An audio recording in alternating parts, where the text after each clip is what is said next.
আপনার জীবনের শ্রেষ্ঠতম রাত্রি, আপনার জীবনের সকল ভুল ভ্রান্তি মুছে ফেলার রাত্রি আপনারই দ্বার প্রান্তে। একটি রাত যা হাজার মাসের চেয়েও উত্তম, একটি রাত যা জীবন ভর ইবাদত করার চেয়েও উত্তম।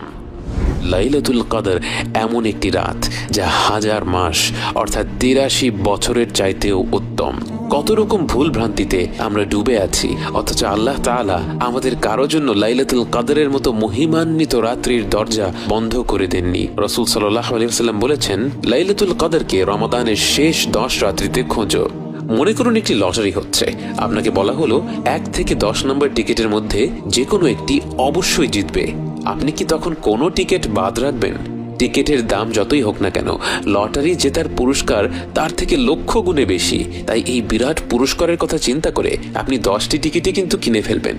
অতএব আমাদের উচিত শেষ 10 রাত্রির প্রতিটি রাতে আমাদের শতভাগ প্রচেষ্টাটা করা। তার পাশাপাশি হয়তো যেই রাত্রিগুলির কথা বিশেষভাবে এসেছে, যেমন 27-এর রাত এবং বেজোড় রাতগুলো, সেই রাত্রিগুলিতে আমরা বাড়তি কিছু আমল করতে পারি। কিন্তু অবশ্যই অন্যান্য রাত্রিগুলিতে, বিশেষ করে 27-এর পরের রাত্রিগুলিতে যখন খতম তারাবি শেষ হয়ে যায়, তখন যেন আমরা আমাদের ইবাদত কোনোভাবেই কমিয়ে না দেই।